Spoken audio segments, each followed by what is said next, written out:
A hora da graça. A hora da graça. A paz do Senhor, meus amados e queridos irmãos.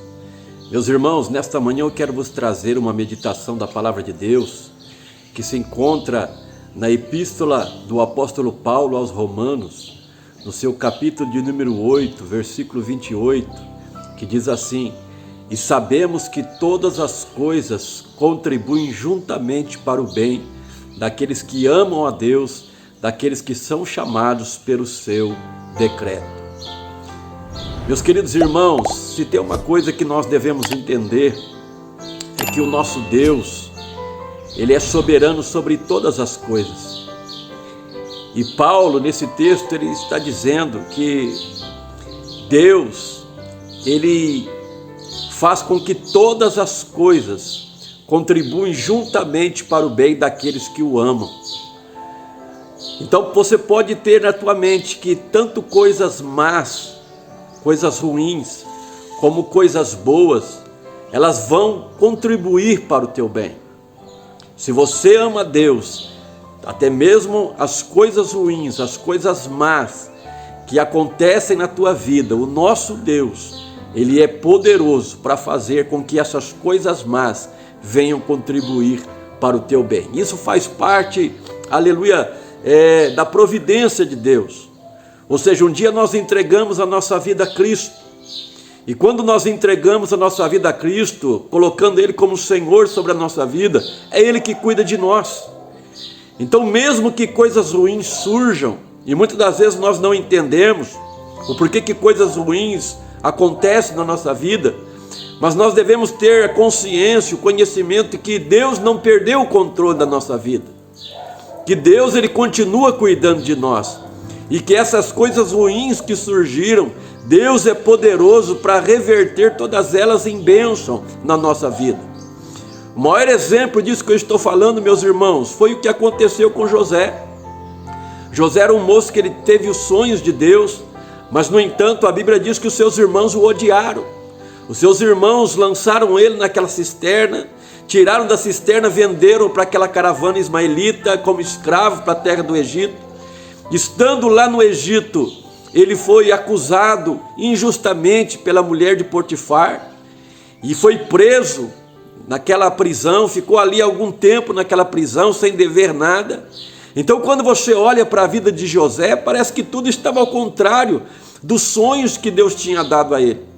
Tudo estava ao contrário, estava acontecendo tudo diferente dos sonhos que ele teve. Mas Deus estava no controle da vida de José. As rédeas da vida de José estavam nas mãos de Deus. E assim também é nós, querido. Assim também somos nós. Deus, Ele tem as rédeas da nossa vida em suas mãos. Ou seja, nós não estamos vivendo a esmo, nós não somos como um barco desgovernado que não tem um piloto. Nós temos um piloto que está governando o barco da nossa vida e ele se chama Jesus Cristo. E o texto vai dizer que um certo dia José interpreta os sonhos do copeiro e do padeiro. E quando ele disse que o copeiro seria restituído à sua posição, ele pediu para o copeiro: lembra-te de mim, fala de mim a Faraó. Mas o texto sagrado vai dizer que quando o copeiro saiu dali, ele se esqueceu de José.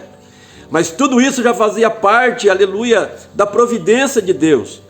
Porque se o copeiro tivesse se lembrado de José quando ele tivesse saído daquela prisão, o máximo que poderia ter acontecido é que José seria liberto para se tornar mais um escravo, mais um servo de Faraó. Mas aquilo que Deus tinha na vida daquele moço era muito maior do que ele imaginava. E da mesma forma também é na nossa vida, querido. Aquilo que Deus tem na nossa vida é muito maior do que nós imaginamos.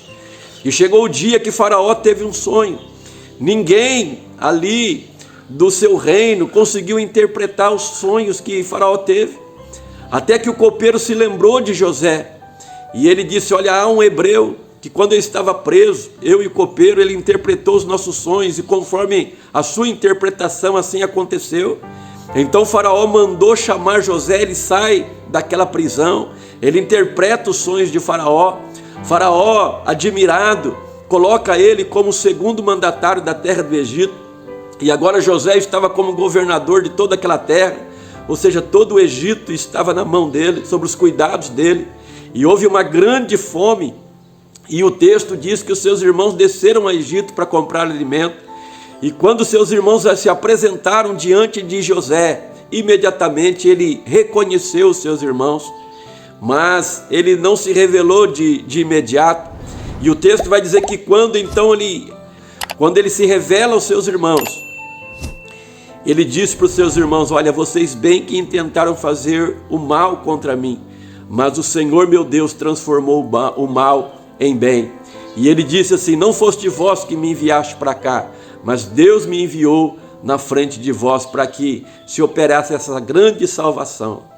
Então você vê o entendimento de José. Ele sabia que a sua vida pertencia a Deus, sua vida era de Deus, e que tudo que acontecesse na sua vida, Deus estava no controle de tudo, e também assim é conosco.